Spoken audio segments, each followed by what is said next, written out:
तब्दीली के साथ बदलते भारत की शान।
हमारी शादी के 15 दिन हो गए। क्या आप शहर जाना चाहते हैं? तुमसे तो पहले ही कह चुका हूं कि इस गांव में मेरा भविष्य नहीं है। मैं आपको रोकूंगी नहीं। जैसा मैंने सोच रखा है वैसा होते ही तुम सबको जल्द ही शहर लेकर जाऊंगा। आपका सपना शहर को लेकर है, मेरा सपना गांव को लेकर। आपके माता पिता, मेरे माता पिता, इन सब का सपना गांव को लेकर ही है। आप जाइए, शहर जाकर अपना सपना पूरा कीजिए और मैं गांव में ही रहकर दोनों परिवारों के सपने को साकार करने की कोशिश करूंगी।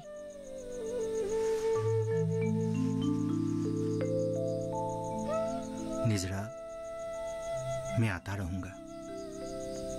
माँ पिताजी को समझाना। मेरे फैसले से शायद वे अभी भी नाराज है। माँ पिताजी आपको नहीं रोकेंगे, मैं भी आपको नहीं रोकूंगी। हम लोग आपके राह में रुकावट कभी नहीं बनेंगे। निजरा, तुम ही मेरी शक्ति हो, मेरा हौसला हो। कल सवेरे ही मैं चला जाऊंगा। ये बात माँ पिताजी को बोल देना।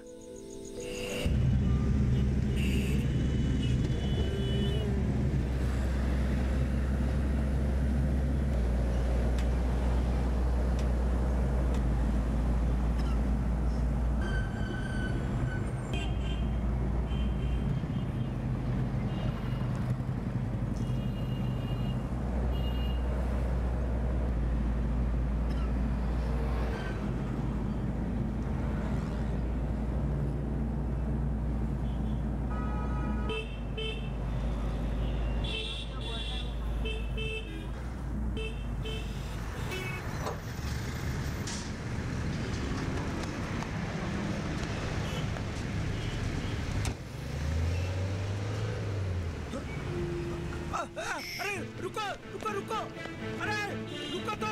ओ हेलो हेलो हेलो हेलो, गाड़ी के पीछे क्यों भागना चाहते हैं? किसने मेरी जेब काट ली?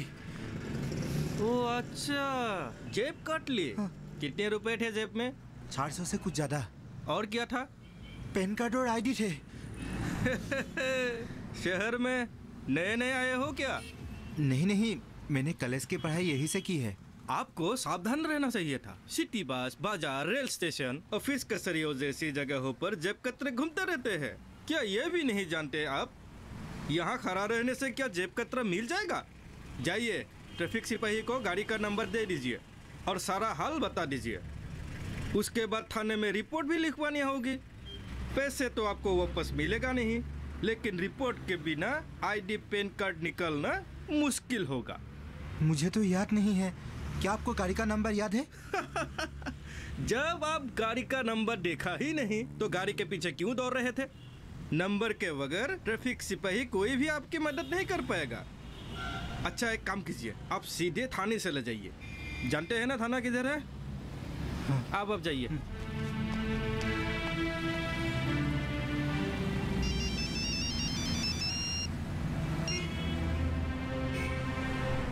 अभी अभी गाड़ी से उतरा हूँ। अरे गाड़ी में किसी ने मेरा जेब काट ली। किस्मत अच्छी थी, फोन छोड़ के गया। तुम चिंता मत करो, सब ठीक हो जाएगा। हाँ, बाद में फोन करता हूँ।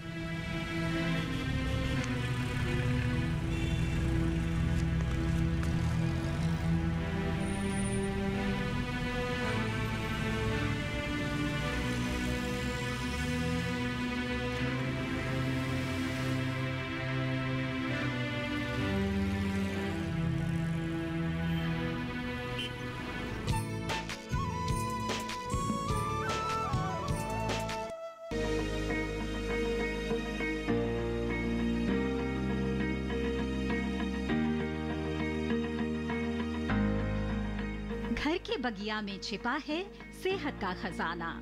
टेरेस गार्डनिंग से बनेगा घर ब्यूटीफुल और हेल्दी।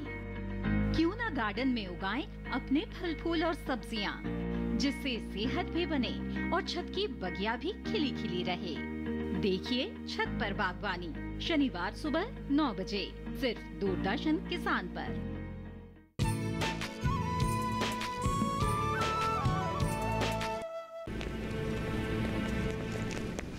जरा सुनिए तो।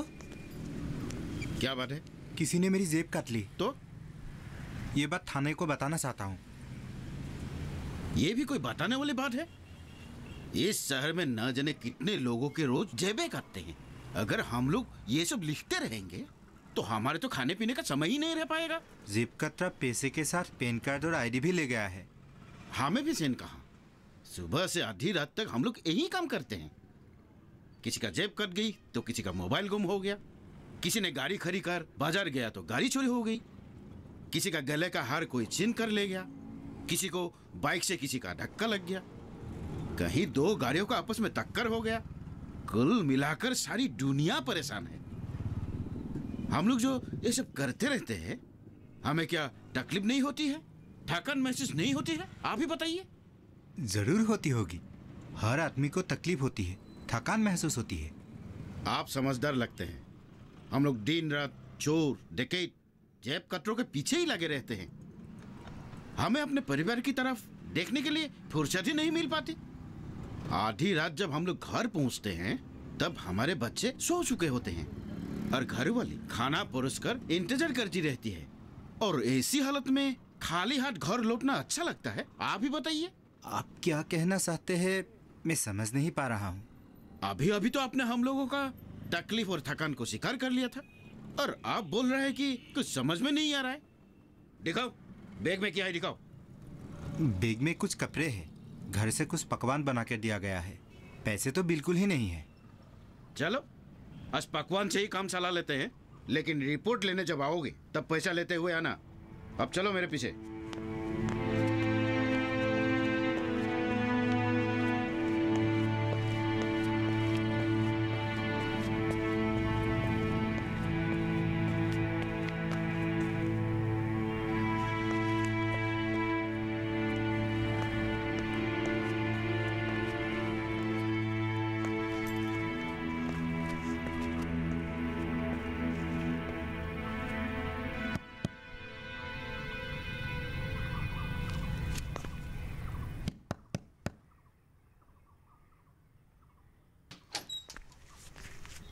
अरे तुम आ गए? हाँ। चलो, तुम्हारा ही इंतजार हो रहा था। आओ। आ जाओ। कैसे हो? ठीक हूँ। बैठो। हाँ। क्या हाल है दीपू? तुम तो सुबह आने वाले थे, यहाँ पहुँचते पहुँचते शाम कैसे हो गई? फोन भी बंद था तुम्हारा। दिन में मेरे साथ हादसा हो गया। गाड़ी से उतरते ही किसी ने मेरी जेब काट ली। थाने में रिपोर्ट लिखवाने के लिए गया तो पूरे 5 घंटे लग गए। फिर घर से जो पकवान लाया था वो भी पुलिस वालों ने ले लिया। जेब कट गया? मतलब कैसे? क्या तुम सो रहे थे? गाड़ी में बहुत भीड़ थी। धक्कम धक्के में जेब कतरे ने कब हाथ साफ कर दिया कुछ पता ही नहीं चला। उसके बाद क्या हुआ?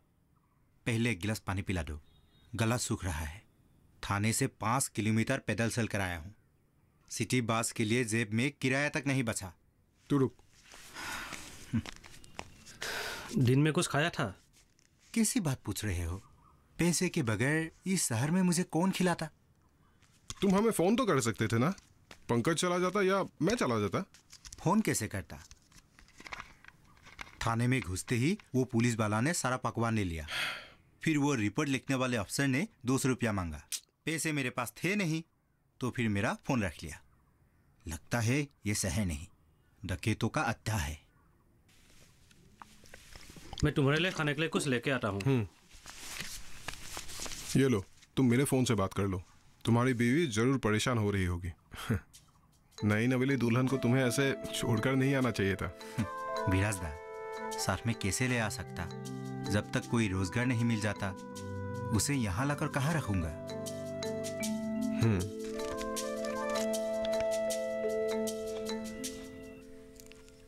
दीपू का कोई खबर? नहीं तो। पिताजी, चाय। बहू। हाँ पिताजी। दीपू को कोई नौकरी मिली है? हाँ, एक दुकान में सेल्समैन की नौकरी मिली है। ये 1-2 दिन में ज्वाइन भी कर लेंगे। रहने खाने का कोई इंतजाम हुआ है? मुझे ठीक से पता नहीं माँ। अभी तो विराज और पंकज के साथ रह रहे हैं। एक ही कमरा है। नौकरी मिलने के बाद किराए का अलग घर लेंगे। अभी खाना कौन बनाता है? तीनों बारी बारी से बनाते हैं। जब अकेले रहेंगे तब खुद ही बनाना पड़ेगा। पिताजी, मैंने एक बात सोची है। कैसी बात बहू? शहर में इतनी तकलीफ उठाने से बेहतर तो यही है कि मैं उनको गांव लौट कर आने के लिए कहूँ। यहाँ रहेंगे तो आप लोगों को भी अच्छा लगेगा और वे भी गांव की भलाई के लिए कुछ काम कर पाएंगे। सारे युवा गांव को छोड़कर शहर जाना भी बंद कर देंगे। मैं भी ऐसा ही सोच रही हूँ। उसने हमारी बात नहीं मानी और शहर चला गया। वो समझ ही नहीं पाया है कि गांव में खेती बाड़ी करते हुए, परिवार के लोगों के साथ मिलजुल कर रहते हुए, गांव के लोगों के सुख दुख का हिस्सेदार बनकर जीने से बेहतर दूसरा जीवन नहीं हो सकता। आप बिल्कुल ठीक कह रही हैं माँ। मेरा तो हमेशा से ही मन गांव में ही है। बचपन से सिर्फ एक ही बात सोचती आई हूँ कि आप लोगों के साथ खेती बाड़ी करूँगी। गांव में, समाज में घुल मिलकर गांव के साथ ही इस इलाके की प्रगति के लिए काम करती रहूंगी। केवल इनको ही शहर लुभाता रहा है। लेकिन माँ, वे गांव जरूर आएंगे। दिन रात भगवान से यही विनती तो कर रही हूँ। भगवान ही उसे सद्बुद्धि दे सकते हैं। बुढ़ापे में हम अपने बच्चों, पोते पोतियों के साथ खुशहाल जीवन गुजारना चाहते हैं। तुम एक बार फिर उसे समझाना। तुम्हारी सास ठीक ही कह रही है बहू। इस बार वो जब घर आएगा ठीक से समझाना। अच्छी तरह समझाने पर वो जरूर मान जाएगा। फिर वो शहर में रहने की बात भूल ही जाएगा। बहू, तुम्हारी तरह मेरा भी सपना है। वो आकर घर, समाज और गांव का हिस्सा बनकर सबके भलाई के लिए काम करे। ये सब बातें मैं पहले भी उसे समझा चुका हूं, मगर शहर के मोह में मेरी बातों का असर उस पर नहीं हुआ।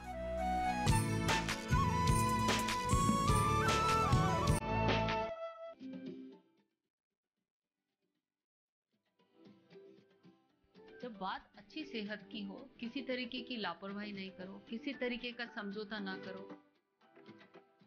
ना बरतें लापरवाही, लक्षणों को पहचाने और लें डॉक्टर की सलाह।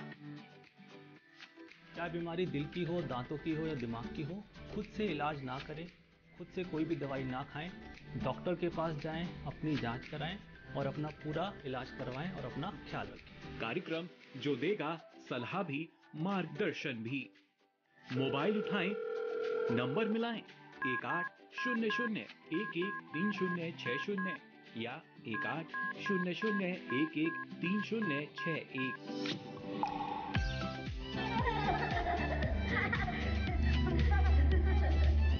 अपने फोन इन कार्यक्रम स्वस्थ किसान में हर शनिवार शाम 6 से 7 बजे सिर्फ डीडी किसान पर।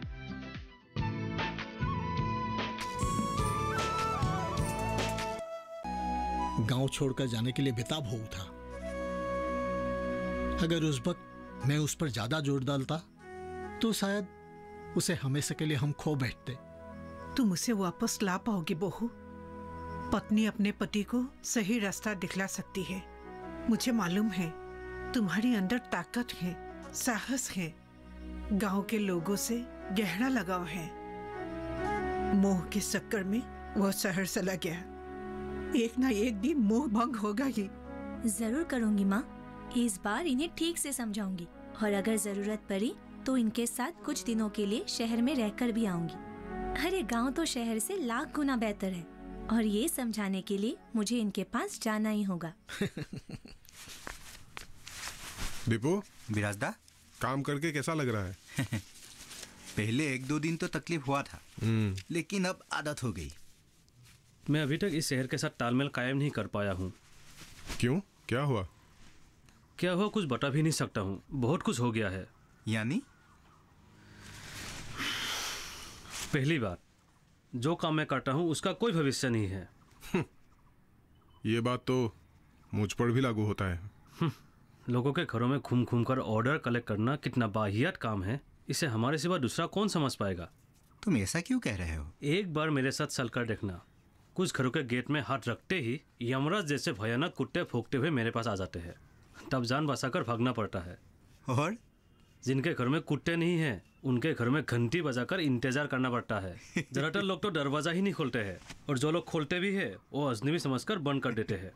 तो फिर काम कैसे करते हो? रो कर गिर गिरा कर दिन में 2 ऑर्डर का इंतजाम कर लेता हूँ। ऑफिस से रोज टारगेट दिया जाता है। ठीक से गुजारा करना मुश्किल हो जाता है।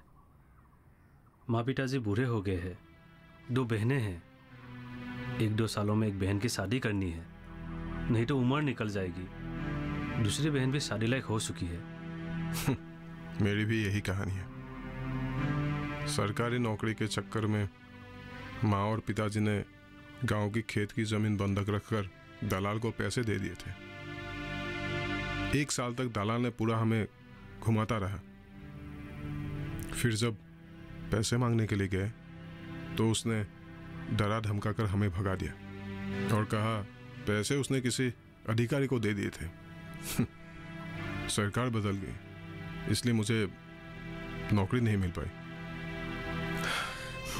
बाद में उसने मुझे धमकी दिया कि मैं अगर दोबारा उससे पैसे मांगने जाऊंगा या किसी चैनल वाले को बुलाऊंगा तो वो अपनी कुंदे लगवा कर मुझे मरवा देगा। 2 साल शहर में रहने के बाद मैं समझ गया हूँ कि मैं शहर में टिक नहीं पाऊंगा। इतनी जल्दी हार मान लोगे? ये हार जीत की बात नहीं है। मैं अपनी कमाई से अपनी बहन की शादी कभी नहीं करा सकता। अब गाँव जाकर खेती बाड़ी करूँगा तो शायद मेरी किस्मत बदल जाए। माँ पिताजी ने खेती बाड़ी करके ही हम तीनों भाई बहनों को पढ़ाया था। अब पिताजी बूढ़े हो गए हैं। गाँव लौट के मैं उनके बुढ़ापे का सहारा बन सकता हूँ। एक बार अच्छी तरह से सोच लो, गांव में क्या रखा है?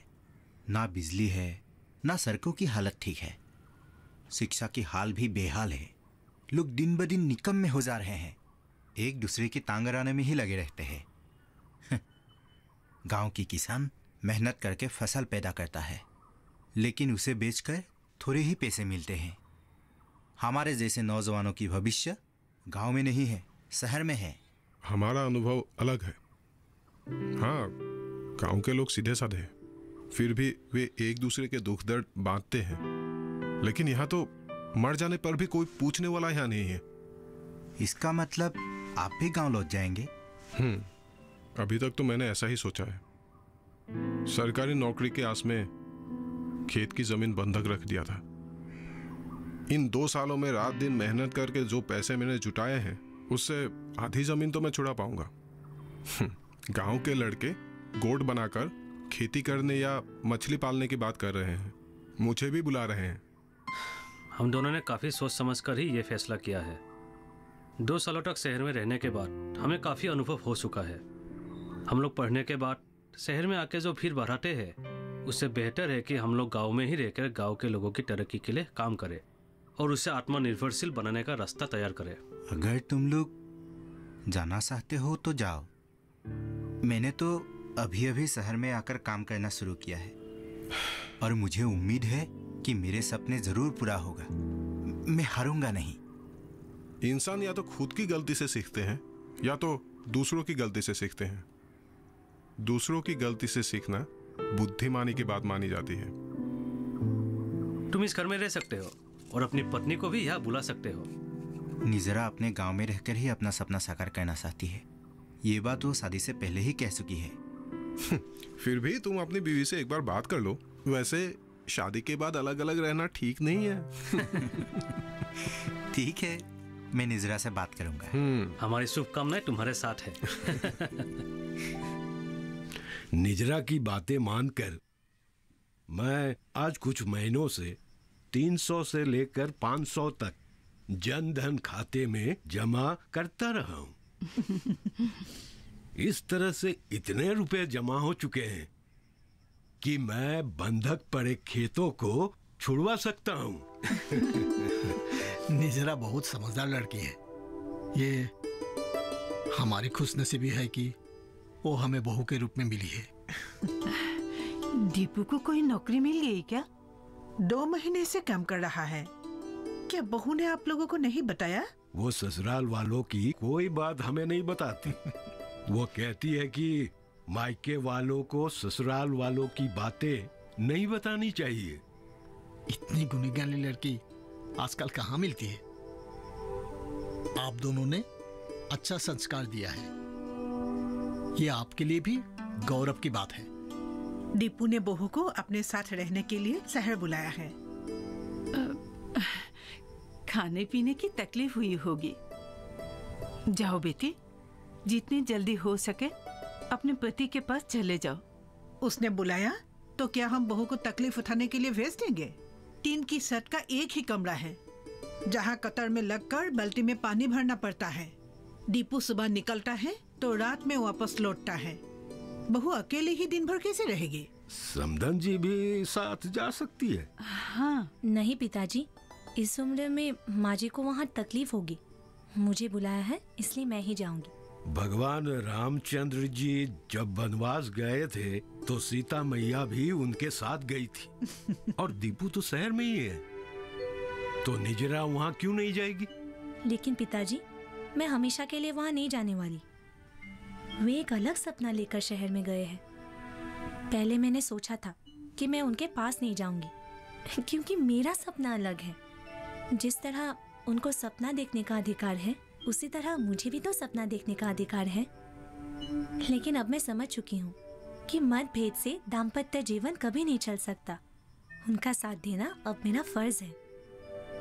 मैं आप लोगों को वचन देती हूँ, जितना जल्दी हो सकेगा मैं उनको अपने साथ गांव वापस लेकर आऊंगी। मुझे यकीन है मैं उनको एक सार्थक जीवन जीने की राह जरूर दिखा पाऊंगी। बेटी, तुम जैसी बहू बेटी घर की लक्ष्मी कहलाती है, जो किसी भी घर को स्वर्ग से भी सुंदर बना सकती है। तुम अपनी मकसद में जरूर कामयाब हो पाओगे। हम लोग का आशीर्वाद तुम्हारे साथ है।